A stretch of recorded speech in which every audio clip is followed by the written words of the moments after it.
Hello, everybody. Hello. Welcome to the first stream on the Perchy TV. How's everyone doing? How is everybody? Good. I mean, I'm watching the Ajax match in the background, and Oh yeah. final not long ago went 2-2 to level 2-2, and Ajax were actually playing really well in the first half. But I've just got a corner now. Oh shit! They Must be nice watching good football. It was nice watching. It must be enjoyable. But this is like the biggest derby in the Netherlands, so yeah. It's like the biggest. I'm kind of half watching that as well. But other than that, I'm really good. I'm good. Good, mate. Kuva, how have you been? Fantastic. No Spurs today. My kind of day. And exactly, of course, the greatest coffee connoisseur in the cough. How are you, my friend? I am doing all right. It's a bit of a tiring day, a long old day yesterday, but at least we can chill with some of our favourite folks. So what's happening is Tottenham on Tour are taking over the stream with our Tottenham on Tour have taken over.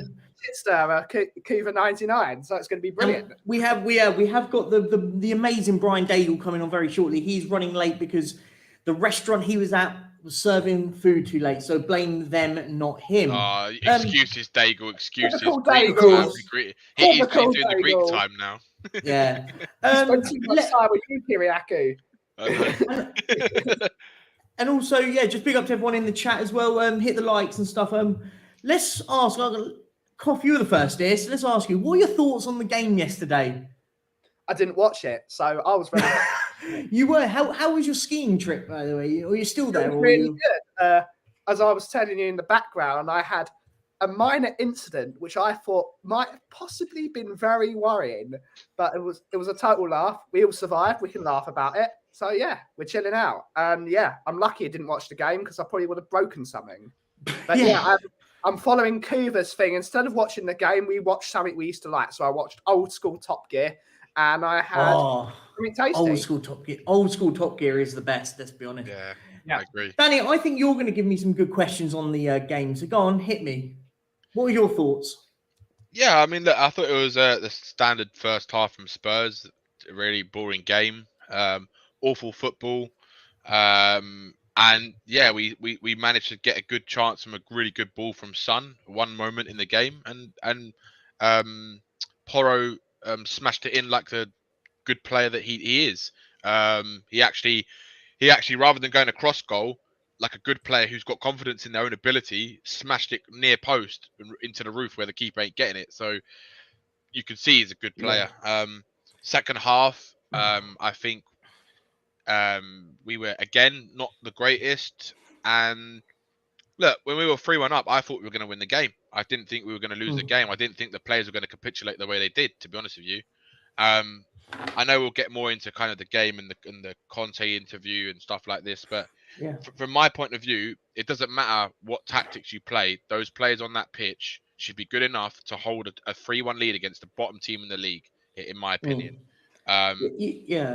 No, definitely. I was going to say you mentioned Porro. Sorry, so you mentioned Porro, and I thought he actually had a really good game, but he was very sloppy in certain things because I thought he had a couple of chances. He put it on his left foot and he spooned him over a couple of times, and I thought, and then the third time he goes and puts it onto his right foot and he goes and beats the keeper. So it's like he had all the space in the world. I don't know what they were doing. They allowed him to have so much space, and I thought he had a good game. But you're right. I mean, we are going to go into the infamous Rant interview, but definitely Kuva, me and you were on the stream with Sava yesterday watching it. I mean, I don't think, were you watching it or were you watching? I'll tell you what, it was more fun having the chat while we're watching than actual. It was actually. It's so was said at the time. It's so strange you can have a 3-3 draw. It sounds like it should be an exciting game, and it just wasn't.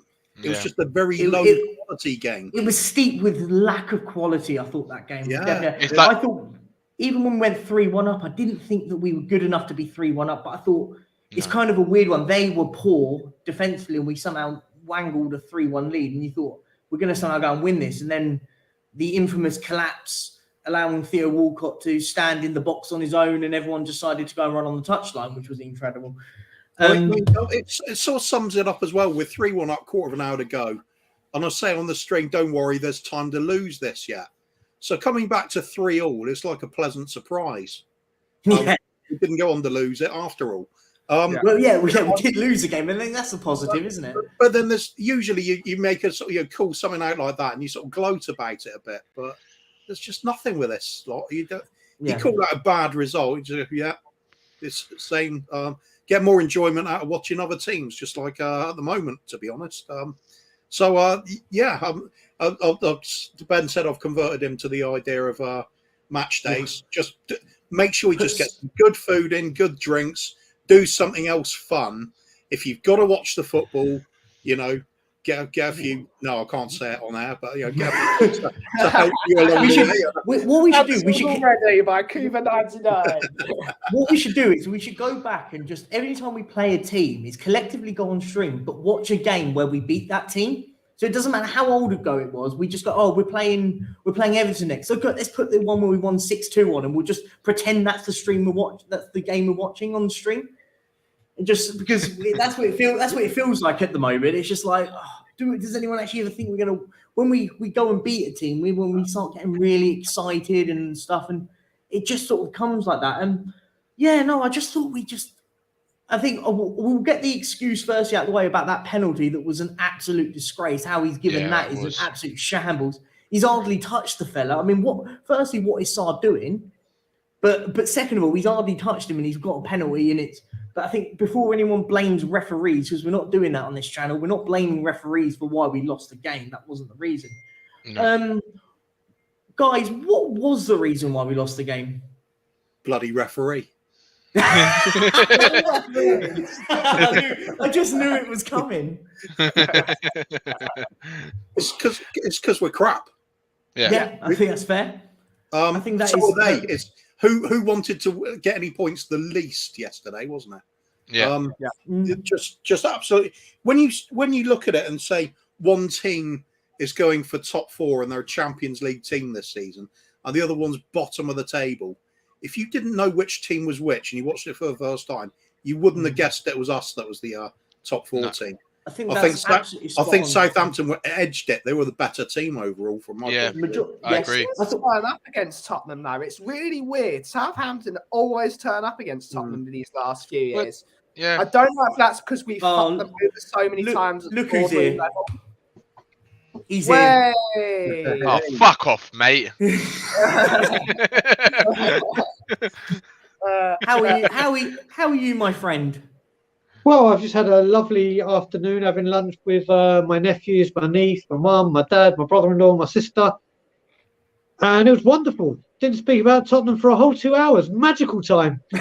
and I leave one family to come back and join another family and do the role reversal about the bullshit production that is Tottenham Hotspur. Yeah, exactly. So what were, Brian, without thinking that I know what you're going to say, what were your thoughts on the game? In truth, mate, I was meant to go to the game, but I had to do something with my nephews and my niece, so I didn't go. Didn't watch it. Woke up, had a little slough. Woke up, saw the headlines, so you get the little notification on your phone. Spurs had 3-1 lead with 15 minutes to go. Thank you very much. That was all I saw of that. Didn't even know what the result was. And then my phone went absolutely crazy because bravo, Antonio Conte did what I've wanted someone to do for 15 years. And I'm all over that. Whilst you've gone on to that, Brian, we might as well let's talk about the infamous interview rant. I called it let's discuss the rant today. So I think whilst you're now here, I'll let you go and have your piece first whilst you're here. And you're on the path of it. So as I've said across all my social media, as I've said in a brilliant cockle-doodle-doo that me and Ben released at 1 p.m. that's available now, I said what Antonio Conte did yesterday was the biggest and best thing that any manager has done under Levy. And I include Ramos winning the Worthington Cup. I include Pochettino going second in the league and us going undefeated at White Hart Lane. I include Jose Mourinho's appointment. I include Antonio Conte's appointment. This is the biggest and best thing that could have happened to Tottenham Hotspur in a long, long time. Whether you love him or hate him, whether you're Conte in or Conte out, what he has done is gigantic for where we are as a football club and where a mark has been laid down now, and it's us that need to listen, take note of what he has said, and realise everything that man has said is bang on the money. I've had a lot of people come to me and go, "Oh, it was just a deflection tactic for taking the blame away from him." Do you know what? I'll call it out right now. His football is diabolical with the players we have. It's shambolic. It's pathetic.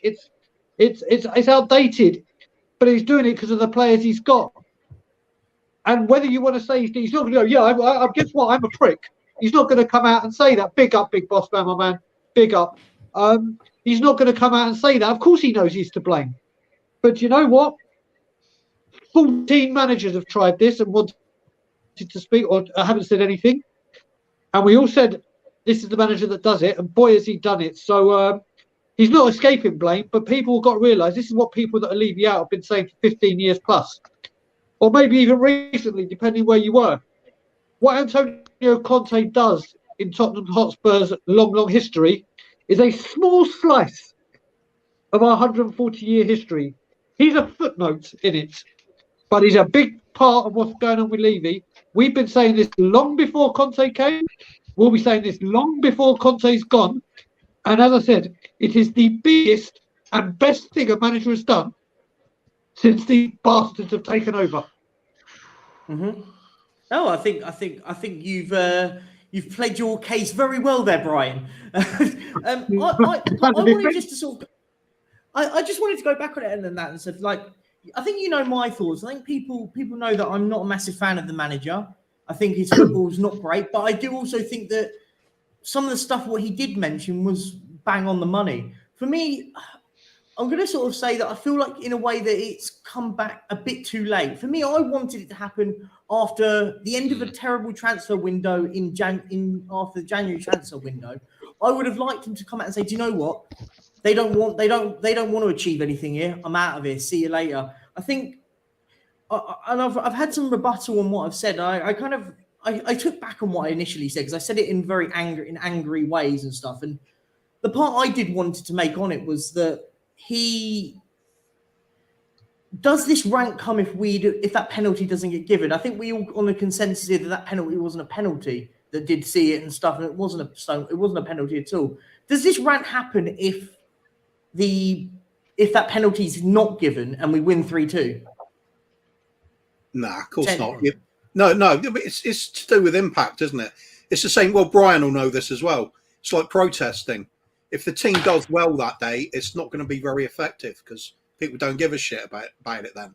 All they know is the scoreline or the goals have gone in. We got to win. It doesn't matter. But if it keeps happening, you just got to keep plugging away at it. What Conte hasn't been doing is plugging away at it. It's just come out now, hasn't it? I agree. I think that's I think you picked the wrong transfer window, though. I wish you'd done it after the summer transfer. Yeah. I mean, to be fair, Kuvi, you know my thoughts. It really doesn't matter which transfer window it is, either in the summer or if it was in January. I mean, either one, you could argue.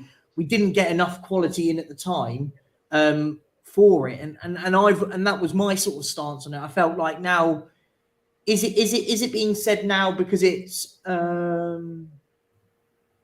is it now being done now because it's as people have been saying, is it a deflection tool because some of the football's not great? We threw away a 2-goal lead again.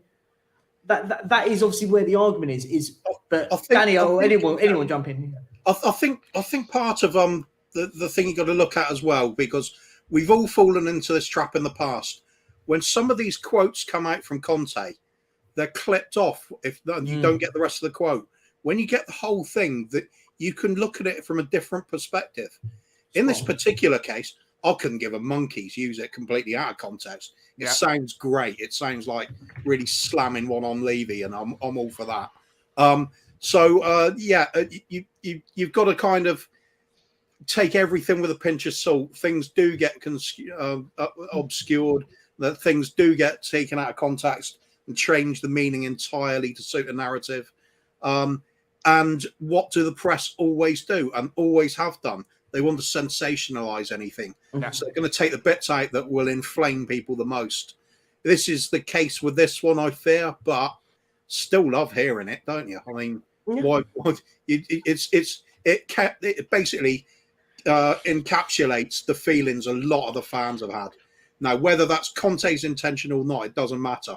The fact the words came out of his mouth and the media have done it, at least for us. Say big up to the media as well in this case, because it does get out the negatives that we're all been talking about for a very long time. And it's sort of summed up nicely. Manager's own words. Nice one. Whoever's edited it or clipped it at the right time. I salute them.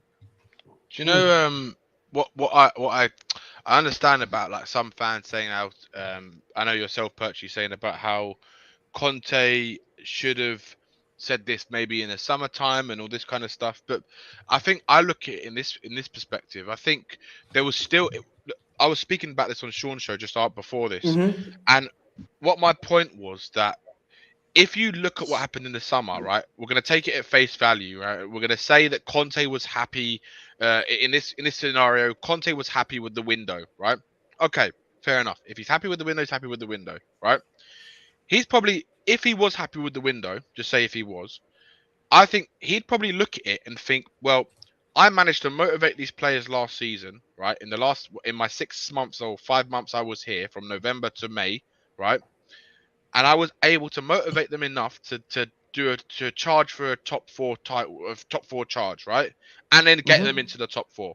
So he's probably looking at the end of the season and thinking, I've actually managed to do that with these group of players. Do you know what? I think maybe a couple more players, maybe we'll have a bit of compromise with the board because I probably won't get all the players I actually want. You get a couple of kind of opportunities like your Basumas, and he's obviously a good Premier League player, so I'm sure he probably wouldn't say no to that. Maybe Richarlison, I believe Richarlison's a club signing. Obviously, we know Spence was a club signing.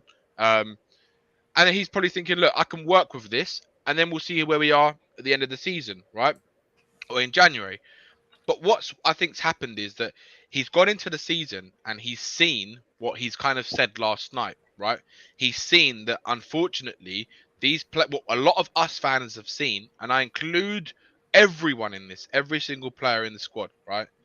That there is a cultural issue at this club which stems from the top, in my opinion, right? When you have players who come out and say, like Richarlison coming out saying, "Oh, what Conte didn't play me," and this and that, and then you have rumors about some of the players are not happy with Conte's tactics or all this kind of shit. This is the same stuff that happens with every manager, right? And the reason why it happens is because the club and the board allow the players to have authority over the manager, right? This is why we have a loser mentality at this club. This is why we have a mentality where we do not win anything, because we let the players dictate what the board should do with the manager, right? I mean, we even heard rumors recently that Daniel Levy's going to ask Harry Kane and Eric Dyer. I don't believe this, but he's going to ask their opinions on the manager. Eric Dyer, are you fucking having a laugh? Do you want to get shot in the head, mate? Like, honestly, like this is the problem with this fucking club, right? Is that we have absolute pathetic players in this club, right? And pathetic people like Levy who allow the players to dictate whether we should sack Antonio Conte or keep him or back him or whatever, or get Poch in or whatever it is, right? It's pathetic. And what my point was is the fact that when you have someone like Conte who sits there and thinks, I can actually get a tune of them out of these players, right? Because I've shown that I can do it in 6 months. He's now realizing that what a lot of us have realized over the years is that unfortunately these players are just not good enough, right? And they cannot play to a level of concentration, right? That can allow them to sustain what we did at the back end of last season over a period of a whole season, right? They could do it in short bursts, like they've done with Mourinho, like they did with Poch, but obviously Poch was a different scenario. They did it with Mourinho as well. We were top of the league for the first 12 games or 11 games, and then we capitulated because the players are just not good enough, right? The same Eric Dyers, the same Ben Davises, all of these other players. Now, I'm not going to go on certain players, because I think Ben Davies, unfortunately, he's actually, we miss him a lot at the moment. You can see that clearly in the game. Can I just ask a question? Because you say players, I just want to just sort of touch on that point, because I would say we have got better players that can beat the teams that we've lost to in the past 2 months. Like I haven't seen a worst team. Better players, worst team. There's a difference. Yeah, that's fair. I can grant that. But I do think though, should we have lost to the games that we did lose to in the last 2 months? Do you know what, Perchi? I know what you're going to say, right? And I agree with you. We shouldn't have lost to those teams. If you listen to what Conte said as well, he believed last night when he had that interview, he said that the players that we played against Sheffield United, we basically believed they were good enough to beat Sheffield United, right? He even said we played their youngsters. And I agree with him. That team he put out, Davinson Sanchez, all of those, they should be better than the performance they gave us, right? The problem is what Conte said, and it's been a problem because of the culture of this club, is that there's too many players that don't care about Tottenham. They care about taking their paycheck, and that's it, right? They do not wear their heart on their sleeve, and that is the biggest fucking problem, which is why this club, no matter who the manager is not going to change. When you've got players like Sanchez there, who's happy to take his paycheck, he's happy to come in and give a half-hearted performance, right? Like they did against Sheffield United. He was a calamity against Sheffield United again, right? He tripped over his own fucking shadow, and he was part of the reason why Sheffield United scored that goal with absolute shambolic defending ability, right? When you have players like that in our squad, right, who they come in every now and again, they don't really get a run in the team because they're not good enough, right? And they might not be getting chances, but if I'm honest, I'd be doing exactly what Conte's doing, because I wouldn't give half those players fucking chances because they don't fucking deserve it, right? They do not deserve to wear that Tottenham crest on their chest. They do not, right? And that's the biggest problem I have with these players, right? They have not shown that same hunger and desire that I saw in the last 6 months of last season, this season at all. And if they did, we'd probably get better performance out of them. I just want to add on to what Danny said, basically, because he's speaking nothing but facts. You look at it, what happens at this football club with these players, and these players have a hell of a lot of blame to take. A hell of a lot of blame. For years and years and years, there is no accountability. It's like, oh, you lost. Oh, that's fine. Just don't blow fourth. Oh, you just went out of the cup. Don't worry, just don't blow fourth. Oh, you went out to a team that the manager's in prison. Oh, don't worry, just get fourth. This carries on and carries on and carries on. And as I said, whatever job you're in, you have targets or certain requirements your boss asks you to do, and you're hired for those levels. And if you repeatedly don't hit these targets, they don't go, oh, that's okay. Well, we'll give you another. We'll pay you some more money and just carry on. Or, Joe, well, let's renew your contract because you're underperforming. They say, we've gone as far as we can go with you. You're not meeting requirements. Ta-da, bye-bye. Like they say with managers, you take it as far. When it continuously happens, where you get to the big moments and you fail, and I'm going to say 3 big moments right now, this season alone, that is alluded to one. Sheffield United away. Doesn't matter what Tottenham Hotspur team you put out, if that is part of the 25 and the first team squad, no matter how many changes are made, Tottenham Hotspur should have the better squad. And that squad that has the audacity to say we want to play, we want trophies, and they want the team accolades, and a performance like that, bottled, spineless cowards. Then we play Wolves. Newcastle just lost to Man City. You have a 7-point buffer if you beat Wolves. An insurance policy for further fuck-ups down the line. Here you go, bit of pressure on you boys. Bit of pressure. You can go 4th and have 7 points. Fold. Nottingham Forest. Southampton. You can go into this international break 3rd. Oh no, there's a bit of pressure. Bottle it. It's what they forget semi-finals. Even to get what the parasite wants, they bottle it. But it doesn't matter. Don't worry. Just keep it up. We're offering Dyer a new contract. Everyone knows it. And people are going, oh, but all these managers think that he's really, really good. Well, who's putting that contract out there?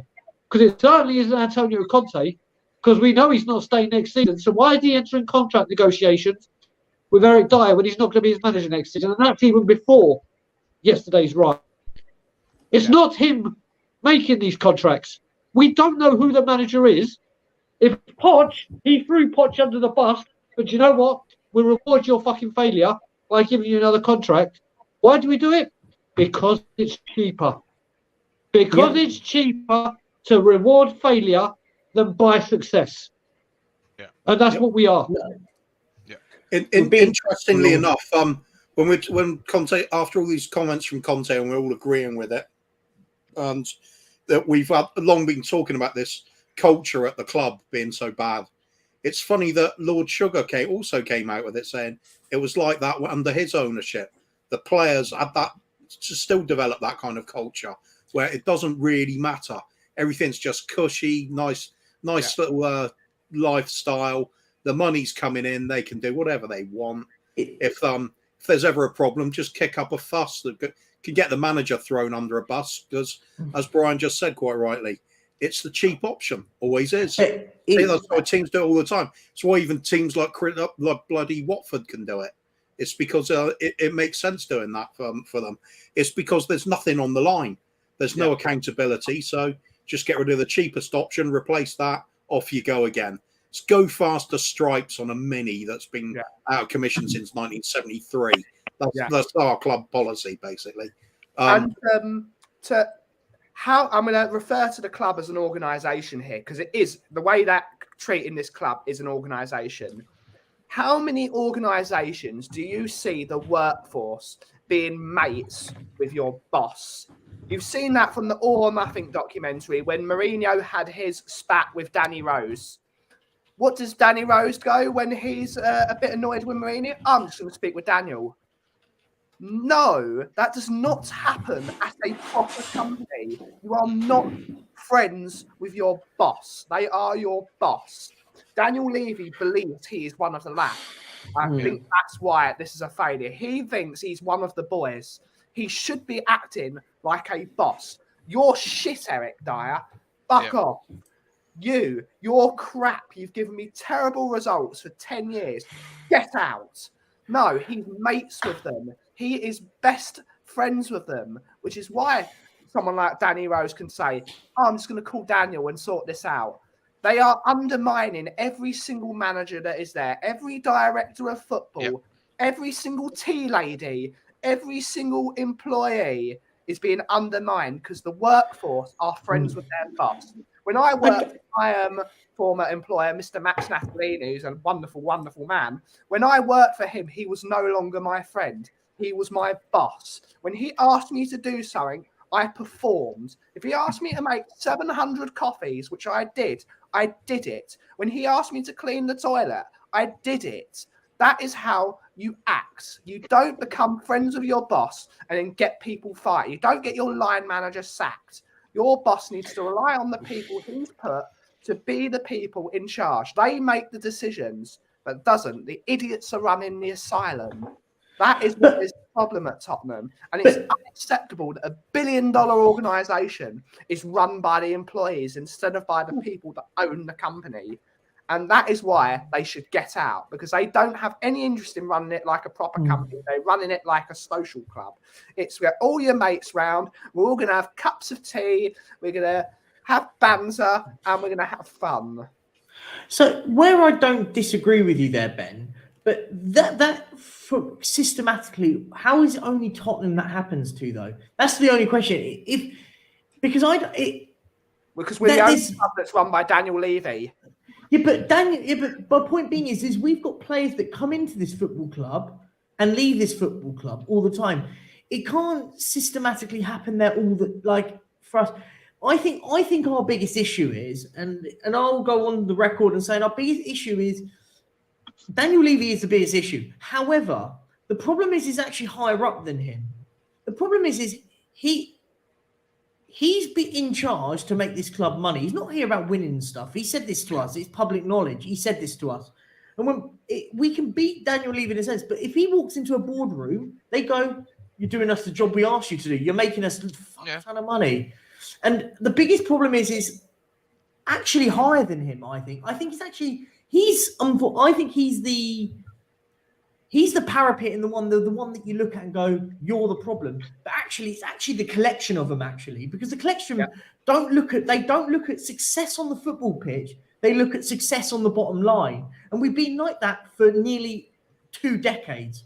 The bottom line, and as long as the bottom line is okay, it doesn't really matter. That's why the target's 4th place, because it makes us the most money. I don't want that. I think everyone here on this panel here agrees with me when I say none of us want that. We want us to go in crazy at Wembley because we've just won an amazing FA Cup and beaten someone, or we've won the League Cup and we're rolling through this and we keep winning. Oh, he didn't. No, I've got to disagree there, Perchie. I'm glad we're not winning things. It saves on sellotape for putting the posters up, doesn't it? Oh, the sellotape savings. It saves on buses, I've heard. I mean, all the buses, people get thrown under the bus. It's probably our victory parade bus that gets thrown under. I just want to say welcome, Jacob. Thank you very much for jumping on, my friend. Hey, man, I had to just leave the house, man, because I had to figure out a way to get on here and say hello to everyone, and congratulations, Perchie. Can you hear me all right? Thank you so much. Yeah, I can hear you fine, mate. Yeah, just want to say congrats, man. 200 subs, your first live. It's exciting times. Cheers, man. Thank you very much. Very kind of you.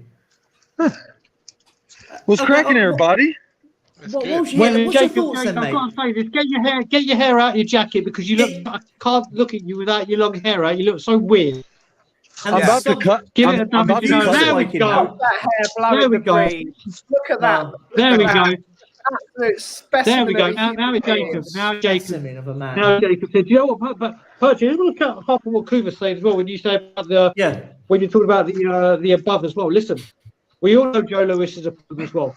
We all know Joe Lewis is a problem, but unless we can get a CB or his coordinates out in the Bahamas or wherever his boat is at, it's falling on deaf ears. It means nothing to this man. He literally is nowhere. There is no point going, we want Lewis out. I think that man goddamn cares. He's all the way over there. And apparently that's where it is over there, the Bahamas. Sat on a lovely big yacht. Yeah, exactly. That it falls on deaf ears. Now, Daniel Levy is a huge problem. It's a huge problem because this man is apparently a Spurs fan. We all watch loads of other football matches from all over the world. And whenever they go over to their chairman on the cameras and they've scored a goal, or you see some animation, it's like a cardboard goddamn cutout of Levy doing this. And then he has the audacity to come out and say, I do this because I don't want to rub it into the other chairman because I know how it feels when we lose. But fuck off. Fuck off with your bullshit. You don't care. You're there. You do not speak to the fans. And as I said on our show, this is how bad it's become. There's a saying that the best place to hide things is in plain sight. And Daniel Philip Levy has been hiding things in front of our very own faces.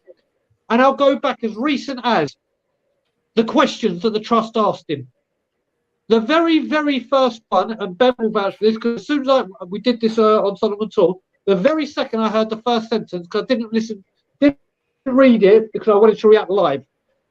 So the very first question is, Daniel Levy, can you tell us about the immediate and long-term future plans and direction for this football club? The very first sentence is, during our time, we have been in Europe 17 of the 21 years. That's very good, Daniel. I didn't ask you about the fucking past. You were asked about the present and the future. So straight away, the very first sentence this man says is, do you know what, Spurs fans? Fuck you. I'm going to say that we've been in Europe 17 or 21 years. Big fucking deal. It is being done in front of people's very own eyes. Yep. The players, yes, they are very, very accountable.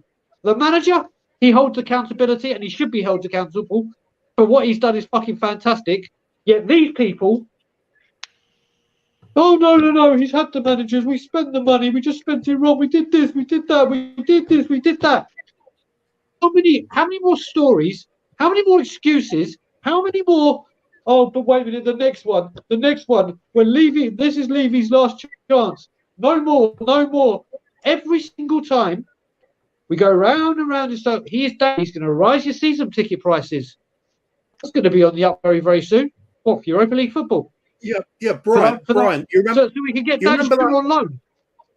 You remember that the other season, Levy came out with a long-awaited message to the fans, which he doesn't do very often.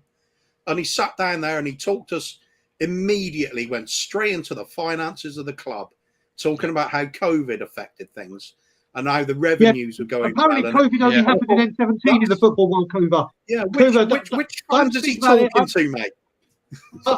Cuba, only in N17 did football owners get affected by COVID. Everywhere else in the world got affected. Families, businesses, everything. Brian, but N17, you're forgetting the biggest part of it. Joe Lewis made a profit of £1 billion to take his net worth from 4 to 5 billion in COVID.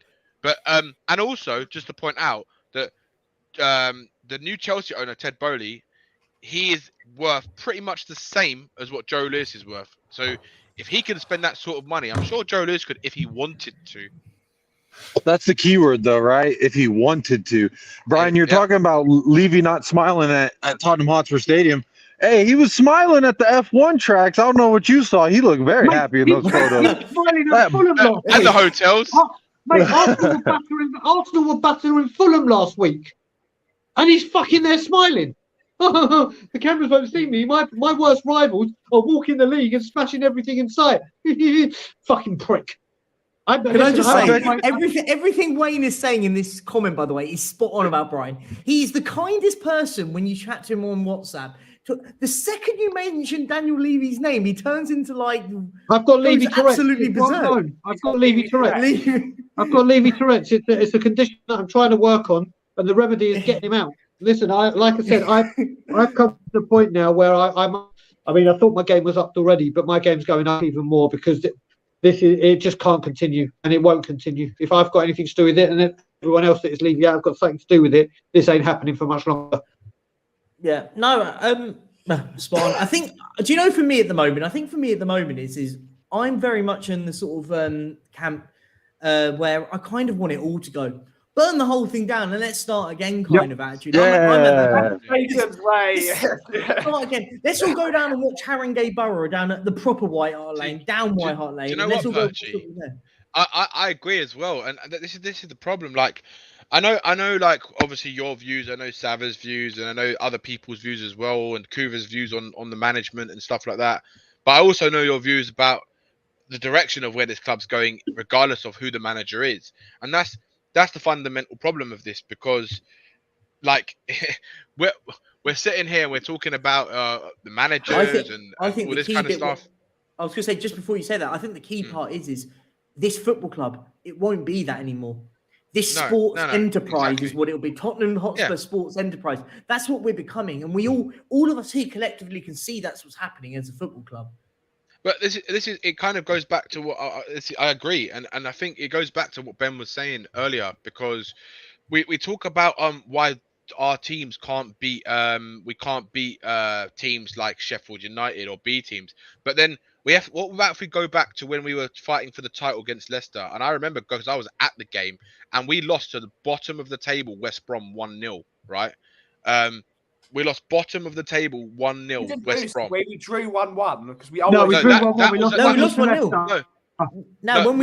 We lost 1-0 because Jake Livermore scored against us, didn't he? Yeah, that was I think.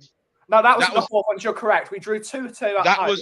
That was away. Yeah, that was away, and we drew at home because I was at the home game as well. No, sorry, I was at the home game, not the away game. But in that season, we didn't pick up a win against that team, and they were bottom of the table come the end of the season. They were bottom of that table. And we talk about other performances and stuff like this, but how many times have we been in chances where we've actually been in a position to actually try and compete for a trophy or whatever it is? And it's always something that always messes up. And it's because, like Brian was saying as well, the accountability towards the players, regardless of the manager, whether it's Jose, whoever it is they always get let off because all they do is they come out to the press and say, we need to do better. We shouldn't have done this, shouldn't have done that. And then what happens? They don't get sold, do they? Any top club, right, who have a plan and a vision, like, say, for example, Arsenal with Arteta, Klopp with Liverpool, Pep with Man City, and whoever else, Man United with Ferguson, whenever a player is not against the manager and their beliefs and their tactics, what happens to those players? They get the fuck out, they get their bags, and they get sent packing, right? Arteta got rid of every single fucking bullshit player in that Arsenal squad, and now look at where they are right now, right? The same happened to Klopp when Klopp was at Liverpool. For 4 years, he was shit, right? And I know he got to cup finals, but he didn't win anything because the same players were fucking shit, right? They only started winning things. He only started winning things when he got rid of the shit. The players who didn't want to run through a brick wall for him, right? And this is exactly what Conte is alluding to. The players do not care enough. And it doesn't matter because we have to... The only way this culture changes is if the club culture changes. So we'll be sitting here again, right? If Poch comes back in the summer, we'll be sitting here again with the same talk. Who's the next manager? Conte's the board of the problem. It's just going to be the same cycle like it has been for the last 10 years. I think manager talk, and Danny, you know my opinion on this. I think manager talk is so irrelevant. I couldn't care less. I couldn't care less who's in charge of us. Because for me, we could have Donald Duck in charge and it would be the same. No, but we could also have Pep Guardiola in charge and it would still be the same. The issue for me, the issue I have at the moment is we don't have a plan. And this is why I've said is that we kind of need to, in a weird way, lower expectation to build our expectation. It won't happen because I know these owners don't work in that way. They work in a way of profitability. Finishing 13th twice in a row doesn't make them enough money.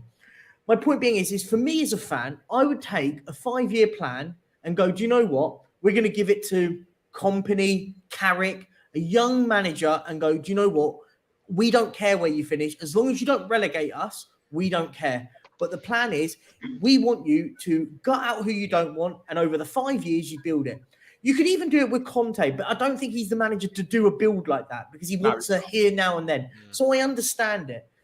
And this is where I come to. It won't happen, but it's what we do is it's about top 4. So as long as we can get enough players at the cheapest value to get 4th place, well, that's what we do. We don't really invest well. We buy square pegs for round holes constantly.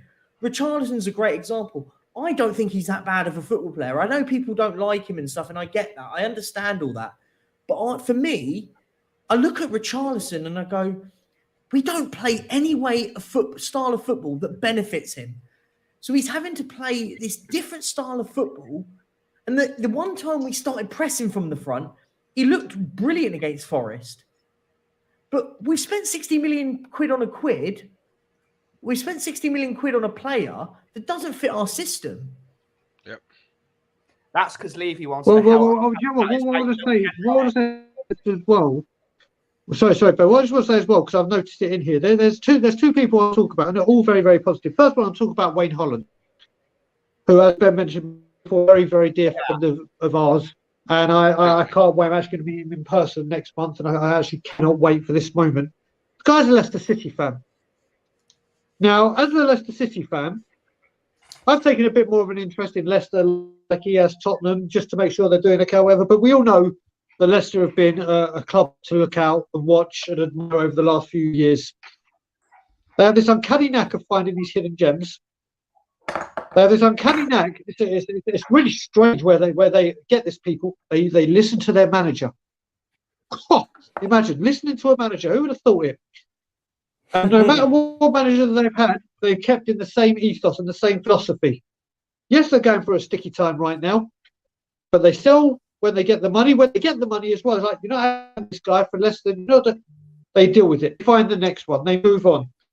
But the way they treat their fans is unparalleled to anyone. They are the absolute pinnacle of how a chairman should treat its supporters. Because without the supporters, you are absolutely bloody nothing.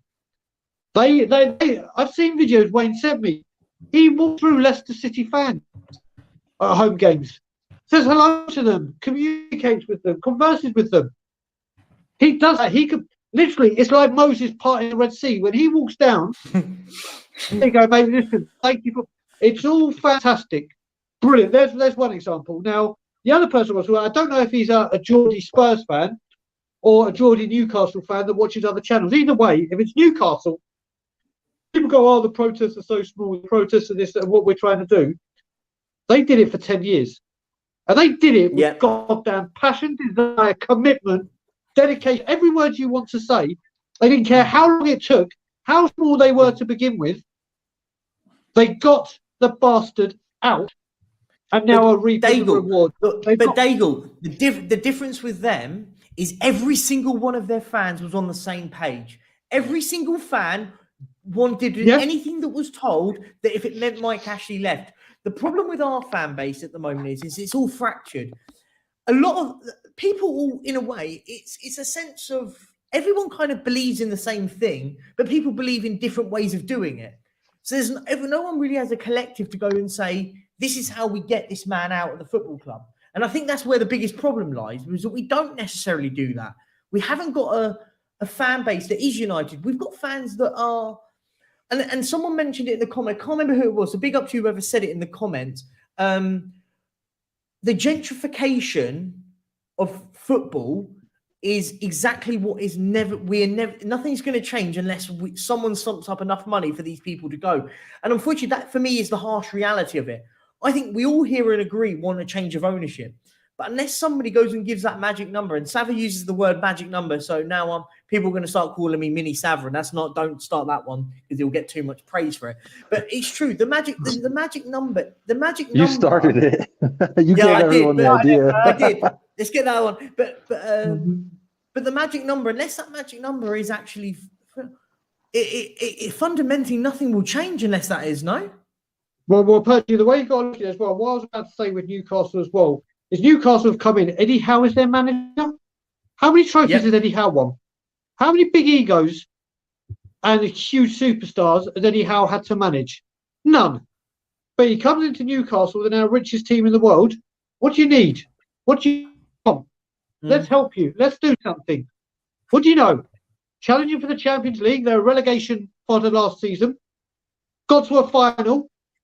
Eric Ten Hag, who apparently didn't have enough charisma when they interviewed, has won the same amount of trophies at Man U as Enoch have in 22 years. No charisma, that's fine, that's good. When people say this magic number, listen, people wanted Alan Sugar out. Spurs fans didn't give a flying monkeys about the number. They're like, we are making this so untenable and so impossible for you to live. We are going to make your life a living hell until you are forced to sell this club. I bet you Daniel Levy knocked a few million off just to get the hell out of there. Whilst this all goes on, while we try and do what we do, and people still go in there, and after a defeat, they go out to Milan in the Champions League. What the way do the fans celebrate or show their anger? Oh, let's go down to the fucking goal line bar and order some noodles and order a beer and give more money. But is that the point what I'm trying to make, though? The point is the gentrification of football nowadays. That's unfortunately what it is. It's not about passion anymore. It's not about, do you know what? I can't sit in here whilst we've just played like crap for 90 minutes against an absolute bang average Milan team. It's become a day out, and I've said this, and you know my thoughts. I don't go anymore. I've refused to give these people money until they're out of this football club. I've refused to, because what's the point? But I do also get the sense of it, in the sense of if until everyone stops going, something will change. I do believe in that to a certain extent. However, I do find that the finances on everyone's personal thing is everyone's then taking a personal hit, which is obviously a massive problem. We pay such a massive price for season tickets at our football club to get paid, to get dealt with nothing. And do you know what? And I made this point about it, and people went, how can you want that? About how far does this football club have to drop? And when I say drop, I don't just necessarily mean about out of the top four. I mean proper drop to the point where we get relegated. Would that be the catalyst for Tottenham fans to go, do you know what? We're not renewing our season tickets anymore. We're not paying any more on this until we see it. Because my problem is at the moment and this is what I've stood on this point was, are people just happy to watch us in the Champions League? Is that the problem? Kuva's Kuva, you're an experienced streamer. You can't be doing things like that. Experience. They've had to redefine the dictionary for Kuva. Experience isn't a strong enough word. I was having a good grumble about the Ajax result. So yeah, never mind. I think it is part of the problem. The game has changed, unfortunately. The fan base has changed. It's not the old working men's game it used to be. We've become an entertainment industry, and we have got the first entertainment park in the Premiership, I think, where football is secondary to everything else going on. It's not even secondary, Kuva. It's like the fifth. You said park. You said park. I'm like, park? I don't see no park. They ain't talking about no pitch on the website. They're talking about concerts and hotels. I mean, we're going to own golf courses and stuff as well in the area. It's going to be an NFL school of excellence. I made this point, and I genuinely mean it, by the way. I honestly think that we will produce an F1 world champion before we win the Premier League. And I swear on it that we will. We will produce an F1 world champion that has come through that academy that we've got with the F1, and it will become world champion before we win the Premier League. Genuinely. I genuinely believe that. Yeah. There will come a day where people go out for a day out at the N17 park, and they'll look down the menu of activities, and somebody will go, what do you want? Go-karting, bit of golf, catch a movie, bit of bowling. And somebody go, oh, look, football. We're turning into we're turning into a much fancier version of, when you were young, you used to go to the cinema, but it had the bowling ring next to it, had that massive arcade and everything. We're literally like a really fancy version of that now, aren't we? Mecca bingo, you mean? We are Mecca bingo. the Mecca bingo of football. That's got to be a saying that's got to be kept now.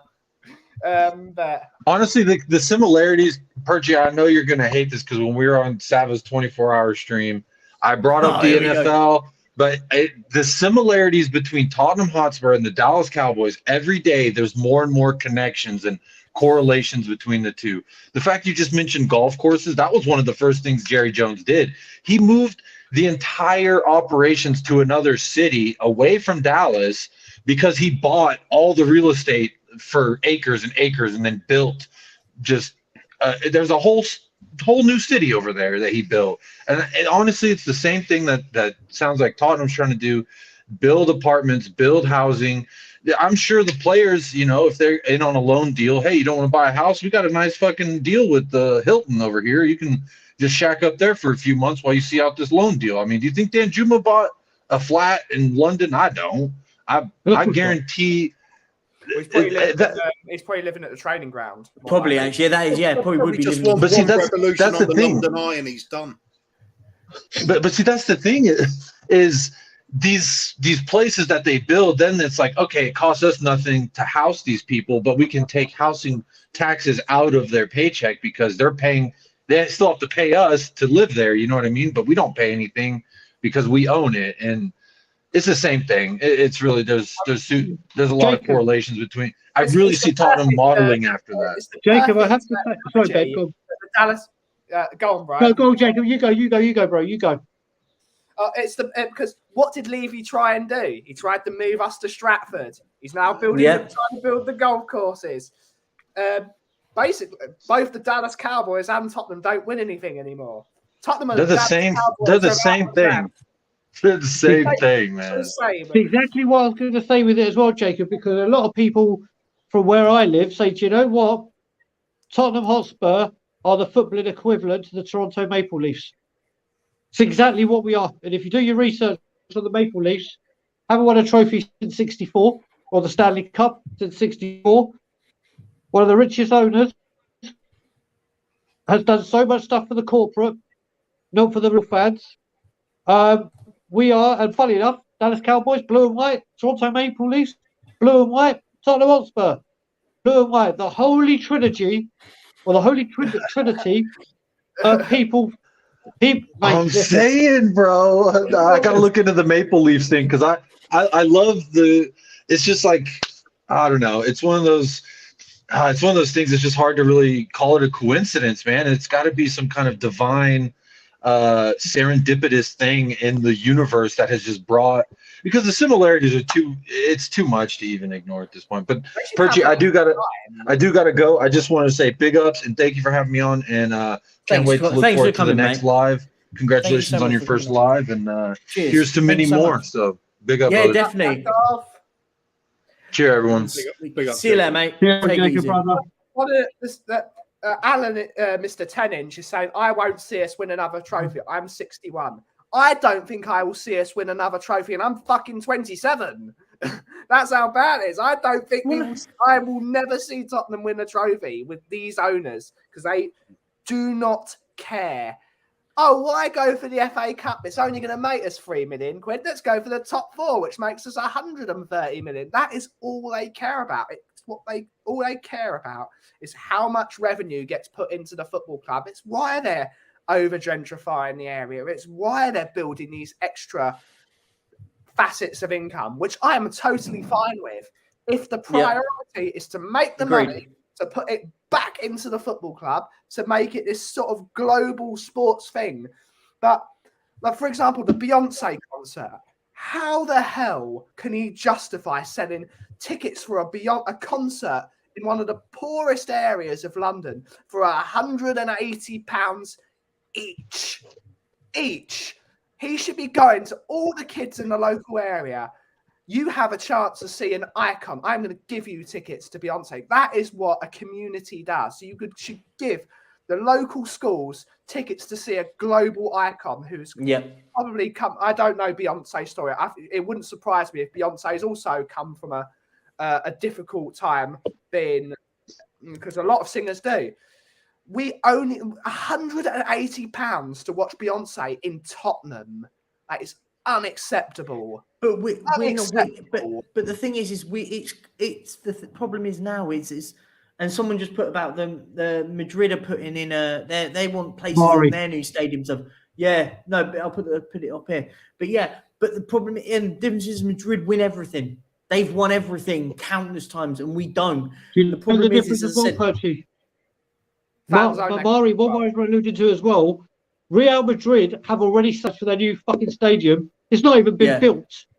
Yep. And here we are. I know it's Real Madrid, but we have Todd Klein going on about, the business coming in is one that you're here to sort out naming rights. That is the reason the parasite. Is there any other club? Yeah, is there any club in the world that's built a brand new stadium in the last 10 years that hasn't secured naming rights before the first brick has been laid?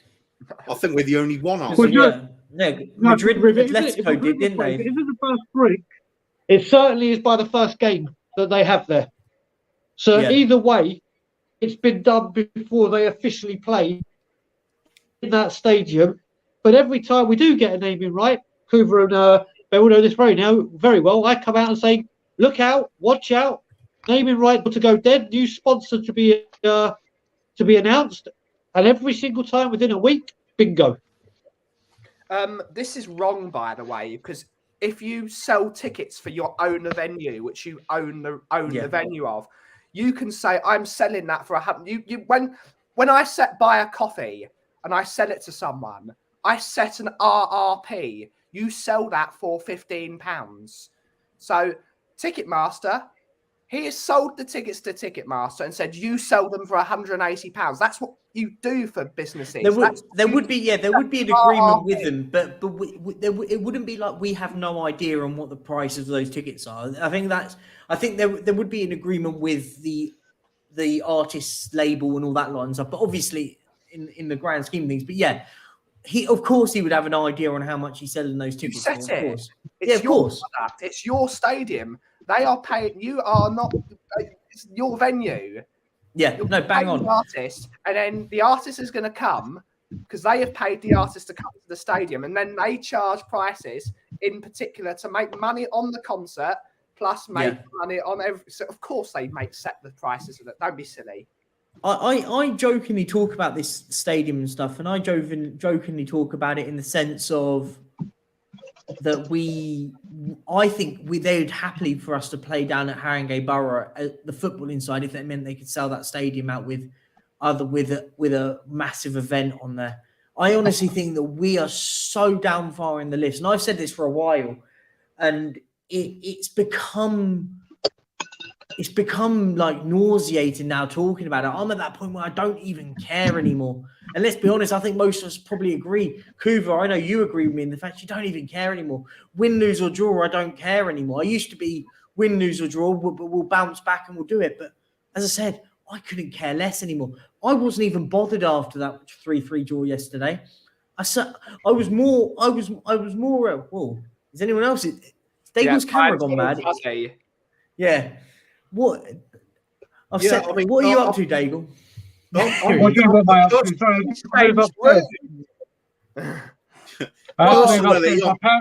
on the way home. I had to vacate the living room. Oh, okay. Fair enough. Yeah, I was going to say personally, I'm getting worried because I'm now reaching the point where I'm getting fed up with saying Levy out. It's like it's gone too far.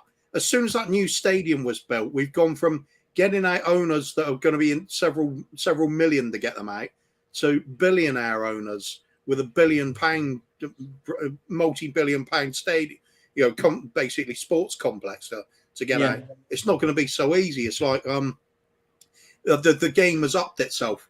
I'm getting worried because I'm now at the point where I just care so little about this club. All I see is the club it used to be. That it's never struck me so hard as those words from in the past where he said that this where over there is where a football club used to be, and I feel that now. I really do. I look at it. They're so accepting. So many fans are so accepting of the crap that we churn out season after season because it's okay to finish fourth. It's okay to just have Champions League. Trophies don't matter. It's just a little bit of entertainment. It's like it's a secondary thing for a lot of fans now. I'm not going to criticize them for it. It's just the way it is. But for me, and I know a lot of us, certainly this stream and a lot of other streams, you'll find fans that remember when we did win things. And it was all about glory. It was about chasing trophies. I've seen us being relegated when I was very young, come up again, sign a couple of World Cup stars in Ozzy Ardiles and Ricky Villa, go and win back-to-back FA Cups, a UEFA Cup a couple of years later, then multiple semi-finals and finals, and then another FA Cup in 91. It was good times. It's what a football club was all about. And that's when we're competing with the giants of like Liverpool and Everton at the time, who were dominating the decade. Nowadays, we use it as an excuse. Oh, we can't compete with Man City. Why? Why can't we? Because it's difficult. Bollocks. That's not an excuse. Look at what Arsenal are doing. They are not City, are they? Yeah. No, and it's spot on. And do you know what the biggest problem is? And you went on to bit I wanted to mention earlier was that where football is nowadays, and I genuinely feel like I am slightly falling a little bit out of love of football in general. Like I like watching a game, but the whole spectacle is different because the FA Cup and the League Cup are so disrespected. I had Arsenal fans disrespecting the Europa League. It's UEFA Cup. How can you sit and disrespect a trophy? And the problem is football fans now, societal football fans now, have now completely shifted. Whereas before, it was about winning the FA Cup. Getting to the FA Cup final was a big day. Getting to the final, it used to be all about, the whole day was about getting there. Now it's seen as a side note. And it's because of the amount of money in football, by the way, the absolute enormous amount of money that is in football nowadays has now come to this level of, it doesn't really matter. As I said, getting to an FA Cup final and winning an FA Cup, it doesn't matter. And the thing is you see it in the media. Oh, it's a good day out. Or it's a good day out if you win the FA Cup. No, it used to be enormous. It used to be massive. Yeah. And the Arsenal fans was another example. I said it's slightly different for them. They're in a title race at the moment, but they were saying, "Oh, thank God we're out of the Europa League. Now we can go and focus on winning the league." But I said to a chat to him, really nice bloke he was. I was just chatting to him. I said, "But let's be frank and honest. If we finish in the top four, and you don't win the league, you've had no better season than we have, categorically. And I said, and we've been absolutely average at best this season. Average to terrible is the best thing to put it at this. But it's the mentality of football fans nowadays that the FA Cup, the League Cup, the Europa League. Heck, last season our fans disrespected being in the Europa Conference League. I bet they're not going to be. They'll be when West Ham start waving that about when they win it this season. And the thing is we are in no divine right whatsoever to be disrespecting trophies at this football club. Our ownership do that. Let them do that. They can do that. But as a fan base, we should not be disrespecting the League Cup, the FA Cup, the Europa League, the Conference League, whatever trophy it is. Because someone actually genuinely said to me, being in the Champions League next season is better than winning the Europa Conference League. Sorry, rubbish. What planet is that? What planet are you from? How can you be allowing that to believe that in yourselves? It's the modern football fan. They don't care about winning. They like the shiny day out, watching Real Madrid batter your team. They don't care about winning. It's a society now where everyone wins. Like school, they no longer say you've won. It's everyone wins. There is a competition. It's taking part that matters and not winning. When you get to this part of football, it's elite sports. It's elite. And the point of sports, elite sports, is to win. You die on that football pitch. And it goes back to that old phrase and that old song, the FA Cup is an occasion next best to Christmas Day. Always will. Yep, exactly. Always have been, always will be. And it's the taking away of programmes like Saint and Greavesy. They should bring back a programme like Saint and Greavesy because firstly, people would watch it in the morning before the make the FA Cup what it was. It was a one-day out. And I can't say anything about it. I wasn't born when these things were happening. They've ruined it. Ben, there's only one, and there is only one way that you make the FA Cup great again. You scrap Europa League winners going into it, and you say the Champions League, the winners of that go in the Champions League, and that is the only way. You get rid of fourth spot, and you say. And I said this, by the way. I said this on Sean's stream a few weeks back, and I said to him, the League Cup winners and the FA Cup winners should go in the Champions League, and only the top two go in the Champions League. That way, this top four race is irrelevant. Sean rebutted it, saying that you don't want to see teams like when Portsmouth and Wigan and stuff like that. I said, no, I do. If they win the FA, because if they win the FA Cup, whoever wins the FA Cup, they are considered a champion. They should be in the Champions League. And this is where I've said this for so long. I said it's the only way you don't have teams disrespecting it. Teams disrespect the FA. The one thing with that. Go, you go, bro. I was just going to sum up with this idea of we can't compete with the clubs like Manchester United, Man City, things like that. I always think it's such a poor argument. Great. And the reason for it, the best example of anybody in the world to compare us to would be Sevilla. Now, when Enoch took over and Levy grabbed the reins from Tottenham Hotspur, it's the same year that Sevilla came up from the Spanish second division. In that time, since then, Sevilla, they've won La Liga. Oh, no, sorry. They've won the obviously the second division title. Then they've won the Copa del Rey twice. They've won the Spanish Super Cup once. They've won the equivalent of the UEFA Cup, or the Europa League as it now is, 6 times in that time period. And they've won the UEFA Super Cup as well. That's not a bad haul for a little club that only just got promoted up against the big boys of Real Madrid and Barcelona. Now, to say we can't compete with... Sorry? They're protesting now, Sevilla, even with all that you've just mentioned. Yeah. Are you thinking Valencia? No, but Sevilla are doing it as well. Oh, they are. I know Valencia are because they're in a relegation. Just speak to Sevilla Spurs on our group. Yeah. No, you're just spot on. You are spot on. No, I remember actually. I did speak to them. It's just so bullshit just to say that because we don't have the same advantage of some teams that are bigger than us, that we shouldn't be expected to compete. Utter bullshit. We have the resources way ahead of the vast majority of teams in this country. That is a fact. What we don't do is act like it, ever. And it's been going on for 30 years. Well, this is the thing I wanted to add on. This is what I wanted to add on with what you said, Perchy, about the cup winners taking over the third and fourth spot. Unfortunately, that's not the Premier League's decision or the FA's. It's UEFA's, and they only run it. But the thing is, with the FA Cup now, how you spoke about it, how Ben spoke about it, is exactly the same way Cooper and I feel about it. And I'll speak on behalf of Cooper because I know this is me and him are very, very passionate about this cup. I don't care what other football teams do in regards to the FA Cup. I don't care how they mistreat it. That was, up until 1991, the Cup of Tottenham Hotspur.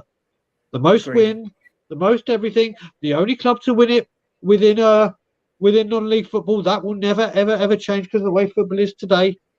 As you walk through the door, that should be said, that cup, when we won it for the 8th time, no one else had done it. Arsenal have now won it 14.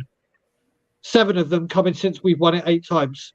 So they've almost won it as many times as we have in our history, just in that gap between that time and now. When Newcastle got to the Carabao Cup final this year, Eddie Howe put on all the TVs on the training room, this is our chance, words to this effect since 1967. This is our time. The trophy drought stops here. Obviously, it didn't work. That was the message that was getting drowned in to Newcastle players everywhere they went. We're in a final. We're going to win this. It's just like, the FA Cup. That should be a staple in Tottenham Hotspur's trophy cabinet. That should be something. Listen, not only were we the first to win it 8 times, but our worst rivals, our bitter rivals, have won it almost double the amount. This is unacceptable. This cup means that I don't care if Conte didn't think about cups. I don't care if Poch. That to me is a sackable offence. Agreed. Not taking these cups seriously is a sackable offence when you're Tottenham Hotspur. We have no right to demand 4th and going for the league when you can't even take care of the trophies. You're in this. We all follow a sports team for the glory, not for the profit. Agreed. We all follow a football team on the hope of going to Wembley and seeing our players do this, not our players do this. We have come to the point now where this is a joke. This is a joke. And the FA Cup should never, whether it's been taken lightly anywhere else, at Tottenham Hotspur, it should never, ever be decategorised, demoralised, or put down a peg or two. To me, it's right up there with winning the Premier League. Right up there. Bang on. But also, and I think this you're absolutely bang on. And this notion about Champions League and all that rubbish. For me, I sit there and go, I only care if we're going to be in the Champions League if we want to go and win it. We played, and no disrespect to AC Milan, but they were crap. The whole group was a Europa League quality group. If you'd got that group in the Europa League, you'd have gone, okay, this is a tough group in the Europa League. It's a tough Europa League group. It was an average Champions League group, and we scraped through. We scraped through to get on that, and it frustrates me. And our run in Europe of late has been terrible. And it's about we competed under Poch, but I bet, and I'll ask this to everyone in here, we did compete under Poch, but I tell you what, would you have swapped our competing with him in getting to the Champions League final and challenging the title if it meant we won a couple of FA Cups or a League Cup and an FA Cup in that run? I think every single one of us here would have swapped it. In a heartbeat would have swapped it, because there are a few that say a couple of the boys I went to, they had an argument with someone about this very same topic, and they said like a lot of Tottenham fans are all about the journey and not the destination. That is not Tottenham Hotspur. Tottenham Hotspur were the team that won the double first. Tottenham Hotspur were the team when we played Chelsea in the FA Cup in 1967. They knew they'd won the game before they even walked on the pitch. If you got Tottenham in the FA Cup, you might as well not have turned up. Tottenham were a team of winners. When we played against Wolves in the '84 UEFA Cup, we were a team of winners. We were always a great cup side. We were never the team that was the greatest in the league, hence why we've been relegated once or twice. But we always turned up in trophies. It's only since this ownership came in that we stopped winning trophies. And that's since 1991 when Levy bought into the club. A lot of people said Levy's only been here since 2001. No, he's actually been here. He came in with Sugar. He bought in with Sugar. And that's a thing. They've always been here. They have put this loser mentality in the club since 1991. But it's not just them though. What also is, it's also them down the road with Arsene Wenger. When Arsene Wenger's sitting there telling everyone on TV that fourth should get a trophy, our fan base is all of a sudden ingrained on listening to what that idiot says. And now all of a sudden we believe it as well, that being in the Champions League is the be-all and end-all. I don't care anymore. As I said, I say it with Sava, I say it, Kuva knows how I feel as well. I say it all the time. I don't care about Champions League football. We get humiliated in the Champions League. As I said, and the one thing when someone mentioned about, the one person that did mention it was mentioned about Pochettino. You know when we got knocked out when we were at Wembley, and then we finished third in our group and got into the Europa League. That was the year that I would have gone, do you know what? Yeah, we've been knocked out of it, but we can win this Europa League. We had a great squad at that time. We had a really good squad. Yeah, we weren't great in that Champions League thing. I think we lost to Monaco. I remember we got battered by Monaco, didn't we? Back when they had like Bernardo Silva and all that lot. And we went and played a Ghent side that were rubbish. Terrible. And I said, that was the opportunity to go, do you know what? Let's go on. That was the same year that we went undefeated at home, wasn't it? No, that was last season at the Lane because we were playing at Wembley. But I thought we had to. It was the last season at the Lane, but we had to play at Wembley for Champions League games, didn't we? You're right. Yeah, it was a Europa League game. You're right. It was the year because UEFA didn't allow us because we had a chunk of the stadium knocked down. And we played our Champions League and Europa League at Wembley. But that was the year where we undefeated actually at had to home. play the Champions League without that chunk as well because of capacity issues. I think for UEFA, you've got to have the Champions League, you've got to have a minimum capacity of 40,000, right? That was the reason. But then we had the opportunity to go back to White Hart Lane for the Europa League because the caveat's lower. But we decided to stick it at Wembley so we can charge everyone 10 quid tickets. And then try and fleece everybody. And but this was my point. I said that was the year where I went, do you know what? We had a really good squad there. We were undefeated at White Hart Lane all season. And I looked at it and went, what are we doing? That was a real opportunity to win a trophy. That was the year that Chelsea had that ridiculous season, weren't it? That under Conte, arguably. And it just felt a bit frustrating, to be honest. I just want to add on to this as well. I want to add on to this because I want to go back to what you're saying about Arsenal and Arsene Wenger. And I've said this before, and I'm going to say it again, and I'm going to keep saying it, so people may have heard it, and they're going to hear it again. For years, when Arsenal went on their trophy drought, whenever they went out of the trophy, the last, or the Premier League was no longer obtainable for them, we used to go 6 years and you won fuck all, or your season's over. And you won fuck all, you see. We're coming up to 16. Mm-hmm. Embarrassing. How many other fans, how many Tottenham fans, how many Arsenal, Chelsea, or other fans do you hear singing these songs?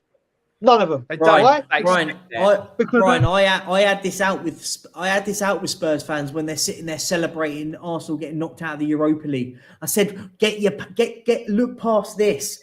We haven't fucking won a trophy since 2008. How have we got the audacity to laugh at clubs that historically win stuff every single season? Arsenal were winning FA Cup season after season whilst we were challenging for the title with Pochettino, you could argue. We didn't win anything. They're winning. They're picking cups every season. Yeah, but then you've also got to remember, for 6 years, and I'm one of these people, and I've stopped it. Halfway through this season, I stopped it because I realised how stupid I was being. Oh, the power shift is happening. We're bigger. We're better. North London is white. North London is white. Crabbing in there. 6 years we've been saying this now. And what have we got to show for it? Yeah. And the year they do it, it could be as title winners. We could be out of the Champions League, out of the trophies, and absolutely nothing to show for it. But then Spurs fans will come out with an excuse. If they go on and win the title, decisions all went their way. Everything happened for them. It was like Leicester. It's always an excuse, yeah. It was like, well, no. I don't care what happened. I don't care how it's happening. And I keep saying, and Kuva will know this, because I said this to him straight after Arsenal beat Chelsea, when I said, isn't this funny? Everyone said, don't worry, Arsenal were going to fall off a cliff. They'll bottle it. They'll skydive. They'll crash. Wait for their seasonal drop. I said, well, it hasn't happened. And then we had, wait till Spurs click. When we click, we'll be unplayable and we'll be above them. Still waiting. Yep. Still waiting. Running out Conte confirmed it as well, didn't he? He said what a lot of us have been saying. We are worse than we were last season. We're going backwards. That's the way the football's been coming out. You can look at it even from a statistical point of view. It's backed up. Conte averages 2 points a game. He did last season. In his 28 games, he picked up 56 points, exactly 2 points a game. This season, we're 6 points behind that level of return. So the statistics don't match up, even though the league position looks good. Yeah. It's a false league position. Agreed. Kuva, I say this. We finished with 71 points last season. If we don't finish with more than 71 points, we've gone backwards. And that is statistical of fact. We got knocked out of all the other tournaments like we did last season. So all the anomalies, like for example, you could argue, if we got to the Champions League final, you could argue that our league may have petered out, and so the anomalies with the Champions League and all the other stuff has all changed. And if we don't get to 71 points, we've gone backwards. If you loosely sort of project things forward, well, how many games we played now? 20. It's 28, isn't it? I think it's 10 games left. 28. Yeah. So if you look at it, 3/4 of the season gone, and we are basically 6 points adrift of that 2 points a game scenario. So if you extrapolate that, we'll say we'll be 8 points behind it at the end of the season. 8 points beyond being 78 points. So we're on course for about 68 points. Yeah, that's not top four for me. No, I think it's not. somebody gets that with 70. But I said this all season. I think the quality this season is absolutely terrible this season. I think a lot of people talk about the Premier League being the greatest in the world. I don't think it is. I don't think this league is as great as everyone makes out to be. And I'll get absolutely castrated probably for saying it. Great. It's competitive. But is it even competitive though? Apart from 2 teams every year, we don't really see anyone else sort of going forward. I think he needs to look at the bottom of the league. I think he needs to look at the bottom of the league and see that this season, anyone from 20th to 12th could go down, because anyone on their given day could beat anyone in this league. You can't say that. 2 halves. There's 2 halves though, isn't there? Though realistically, you're either in the bottom half and you're in a relegation fight, or if you're the only team that's sort of getting away with it, Aston Villa, who someone said they're the only team in the whole league now that have got nothing really to play for. There's 2 halves to being a good side, isn't there? There's playing attractive football. Well, I think we're all agreeing we rule ourselves out of that one. The other half is playing successful football. Now, successful football means you're improving, surely. If we're worse than last season, that's ruled out too. So if you've got neither half of the equation going for you, you're having a bad season. Don't look at fourth and think we're definitely staying there. We're earning that one. We're there because other teams have been slipping up. Nobody saw Liverpool. Well, few people saw Liverpool falling away this badly as they did, but even they're sort of still in the frame. Newcastle, they can overtake us if they win games in hand. They've been having a bit of trouble scoring goals. Chelsea have fallen out of it. They're picking up again now.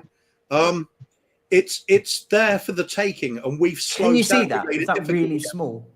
You need to zoom in a bit.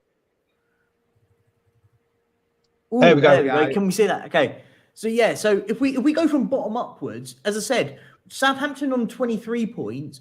You've got Palace in 12th with 27. It's now 4 points, by the way, because Southampton drawing against us. The gap between Palace and Southampton is 4 points. Yes, you could argue there's a few teams in the mix of that have got games to play, but it's so tight from 12th to 20th. It's mad. As I said about Villa and Chelsea are probably the only two that you could argue, even Fulham. You could even argue Villa, if they go and win a few games in the next few weeks, could sneak into Europe, because you look at the teams around them. Brighton are the sort of anomaly because they've got 3 games in hand on us. I mean, and it is, we're in a weird situation where it's kind of anyone from sort of 11 from, you could, as I said, you could even argue Villa are now back in the sort of competition where they could go and make a large push. And I tell you what, I would be worried if Villa get Europe, because they've got Unai Emery. And I tell you what, whatever he's a gooner, an ex-gooner, but I tell you what is he good at? Winning European trophies. Yeah, he's won loads. I think he's the first manager to win it 4 times. He's won it 3 with Sevilla and once with Villarreal. I tell you what, I would be worried if Villa get Europe, because I could see them winning a European trophy before us. Yeah. Okay. I can see Leyton Orient winning a European trophy before us. That's how shit we are. I might put money down that Wrexham win the Premier League before Tottenham do. I'll tell you what I'm kind of hoping happens, and it's a bit sick because it's bad for the club in an obvious way. But with this talk of Super League happening, if it's getting delayed a couple of years, say, we were all for it, and of course all the extra money.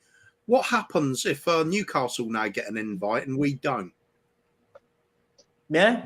But what I think they're doing now, Kuva, what they're trying to, the way that I'll stop sharing this now. But what they were trying to do, I've read a lot of their new proposition, is in essence to have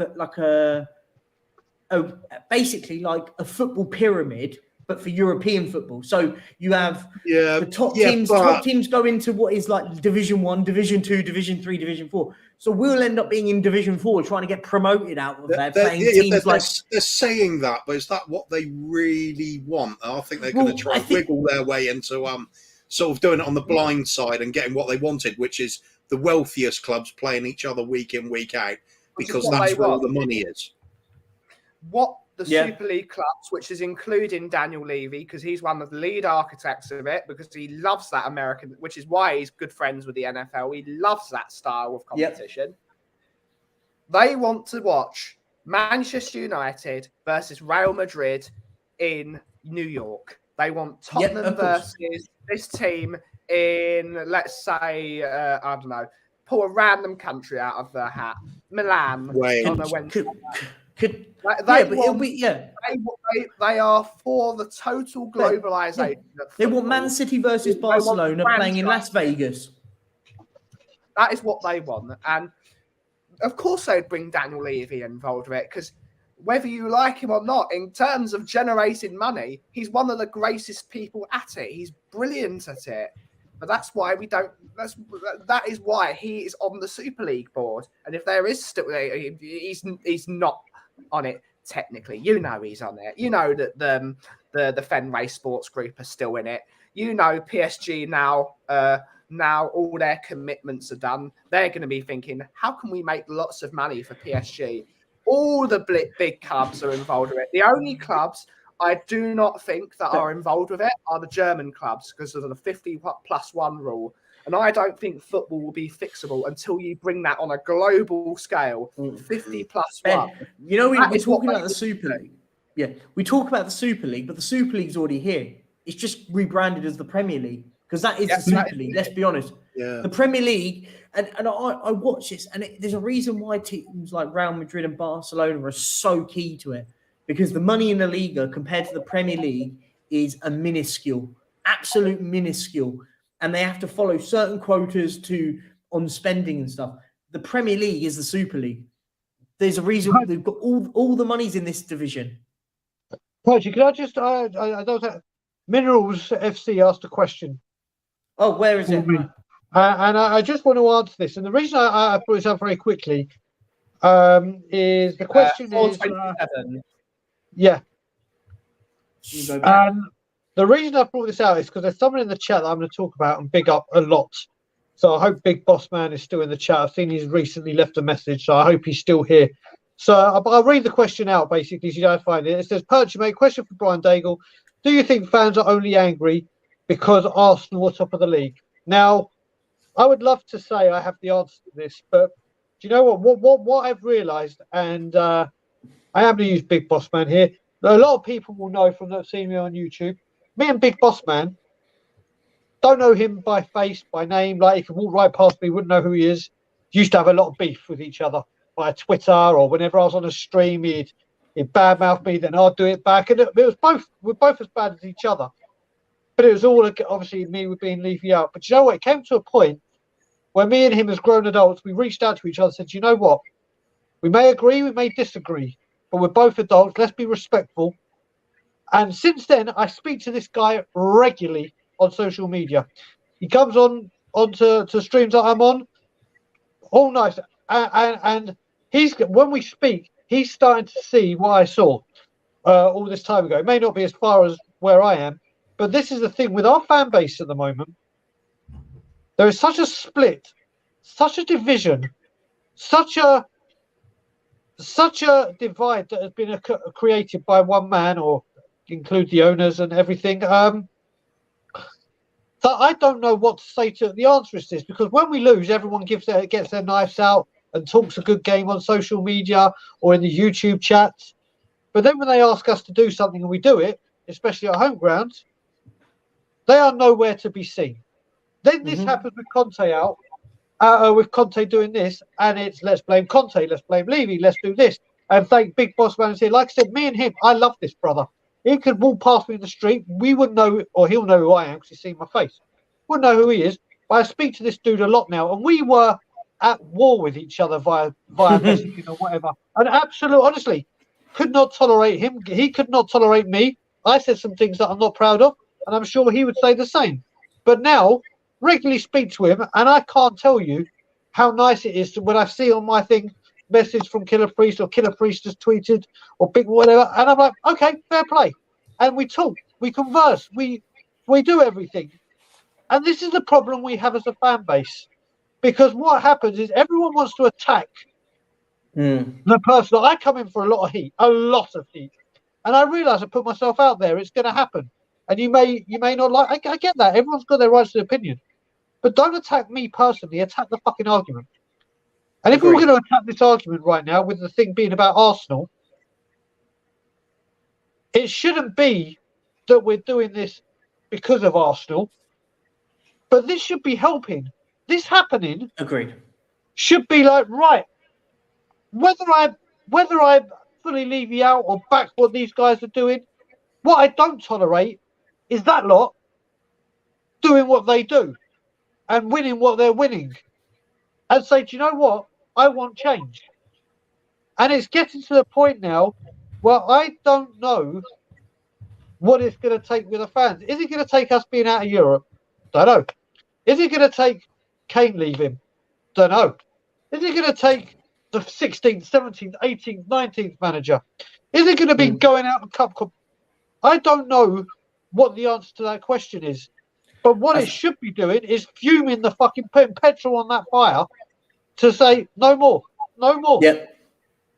No, absolutely spot on. No, absolutely spot on, Daigle, mate. And I agree. And you know, me and you speak about this way too much. Of course we do. And I just want to say, because I'm going to wrap up shortly in a few minutes and stuff. I just wanted to firstly, before anyone goes, I just want to thank everyone here that's come on and just broken me into the YouTube scene in this. Thank you very much, guys. Genuinely, it's been a pleasure. Every single person in the chat that's been in here, if you've been in here for a couple of minutes or if you've been here from start to finish, I want to say thank you, guys. I want to go and try and bring more content out and I like these debates. I like having proper debates about football and not the sort of yelling matches. That's kind of what I'm trying to avoid, and because we all believe in the same thing. I think most of us do, but some things look at it in a different sort of way. I just want to leave you on the last point. Before that, I was just going to add on to what Brian was saying as well. Go for it. Because I know there's a lot of people now feeling the same way I do, that seeing it more and more in chats and the comment sections. Not only do I feel a sort of a disconnection from the club, I'm now looking at Spurs. I look at a league table and I think, there's football teams there and there's us, and I don't understand what we're doing there. It's like it's pointless being in a competition with just it's like we sign up to be an also ran in a horse race. There's absolutely nothing. I don't see the point in anything we do now. It's I don't see competition. It's not a sports team of any kind now. It's just. And do you know what? And I think that's absolutely bang on. And the one point, and you know, is over Coover and guys, I've mentioned it to you a few guys before. I don't love us anymore. Do you know what? Even when we were crap and we were finishing 12th and 13th, I love the club. Like, I feel at the moment, I just don't enjoy it. I don't recognise Tottenham. I don't look at us now and go, we're Tottenham Hotspur. Like, I miss that sort of love to go, do you know what? We're playing big teams here and there and we might get a result. Yeah, we may lose games. Yeah, I've seen us get battered loads, but at least I still loved us. And I don't love us anymore. And I'm hopefully, like, that changes. And I don't know if it's what will change until these owners look at it and they go, you're losing a generation. And I think it's a key point here. You're losing a generation of fans until you start building it. Clubs are looking at teams at Arsenal. They'd rather go and support Arsenal, Man City, United, Chelsea, Liverpool. You're losing that generation of fans that are looking at us going, I don't want to support them. They don't give a shit. When people sort of in that air quotes of pick your team, you pick your winning teams, don't you? Let's be honest. When I was growing up, everyone was a Man United fan because Man United were winning everything every single season. And I think that's the horrible part. We've come to a situation where who wants to support us at the moment? Let's be honest. I mean, I've been supporting us for years now, decades, and I don't even want to support us, let alone the kids at school. But yeah, I'm going to just leave on Archie. Go on, you tell still me. Love Tottenham, but Tottenham doesn't love you, and that is the problem. No, it's a one-way relationship. I will always love Tottenham. One-way relationship. This club, me and Daigle were talking about it earlier. They call us a CRN. That is the antithesis of the way the club looks at us. We are a CRN. We are a client. We are not a fan. We are not a member of the community. Customer, we're not a supporter. We are a customer. That's what the C stands for. Yeah, right. Well, no, client reference. No, but you are spot on. We're a number, and I think it's an absolute bang on point. We're a number of an organism. We are nothing to them. As I said, and I say this all the time. You know, as a couple of decades ago, you would argue season ticket holders were the crux of a football team. They're not anymore. They don't want you. They don't want us there. They don't want us there. They want the fans flying in from Korea, the fans flying in from America, the fans that are going for the day. So they go and spend the time in the club shop. They go and buy a load of beers at the goal line bar and eat food there. They don't want football nowadays. And this is one of the key points. And it was sparking on another topic, which we'll bring on again because I've got to go shortly. Because otherwise we could go on another tangent. But we've got to a situation now where we don't matter. As I said, if Brian doesn't go to the football anymore, it doesn't make a difference. Ben, if you don't go, if Kuva doesn't go, if Danny doesn't go, if I don't go, doesn't matter solely. But this is the whole point when I say about the protest. It matters if everyone does. If everyone doesn't go, then there's a big thing. And I said this before. If the way to do it, if you can get 50,000 people to not walk into that place, you might have a ticket, but not and convince people to not go in there. I tell you what, you'd get changed, because if you got cameras panning around a quarter-filled stadium that has got seats empty everywhere, then you'll get changed. Because yes, they'll have your money because you've got the ticket, but I tell you what, they don't want that picture going on Sky Sports. And it has to happen on the biggest game, the North London derby. This is my thoughts. I don't think it will happen because we haven't got the fan base unified to it.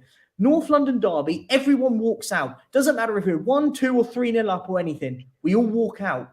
So that way. No, go on. You finish your statement. I said, and what I was going to say is that gives you the biggest message, because we don't care. We care enough that we don't want these owners, regardless of results, regardless of it. But I feel the problem, we haven't got a fan base properly to do it. And that's kind of what I wanted just to sort of slightly wrap up on. So I'm just very, very quick. I'm going to keep this very, very quick, Percy. Go for it, mate. When it came to the North London derby, we were trying to arrange loads of things. But we got, no, this is the wrong time. You have to support the lads. You have to support the team. We have to come together. You have to do... You know what? We try and do things. And in a sense, it's right. Both of you are right. Yes, we should have gone nuts because it would have had the huge attention. But B, obviously, that game is about being for the lads. Now, as you said, with mass walkouts or mass people not going, obviously with today's cost of living and that we can't, it's very, very hard to say give up your ticket without putting it on the exchange. So I put a tweet out today, and hopefully I think this will just have just as much of a response, and the media won't be able to hide it. Instead of singing "We Want Levy Out" or "Get Out of Our Club," I just said at the next game and for future games, just sing like we sing "Stand Up" if you hate Arsenal. Just sing "Stand Up" if you Levy out. Stand up, and hopefully, a mass amount of people will stand up. You don't even have to come on Twitter. You don't even have to turn up at the goddamn protest. But if people start singing "Stand Up if you Levy out," "Stand Up if you Enoch out" over and over again, stand the fuck up if you are Levy out and if you are Enoch out. Because the one thing, Levy may hate hearing it, but he will hate, and I do mean hate, if the cameras pan around to him and see a mass amount of people start standing up. You'll be able to see not just people going, "Oh, there's 20 or 30 people singing," or "It's only a few hundred." Stand up and sing that loudly and sing that proudly, because the media will pick that up. You don't have to walk out. You don't have to sell your ticket. You don't have to walk in late. All you have to do is stand. That's it. No, absolutely spot on. I have to shoot, but I want to say, as I said again, secondly, again, just want to say thank you everyone in the chat. I want to say everyone here on here. Guys, thank you so much. Any last words? And as always, you have to. I have to. Percy, first of all, before we do that, let's just get the warm up.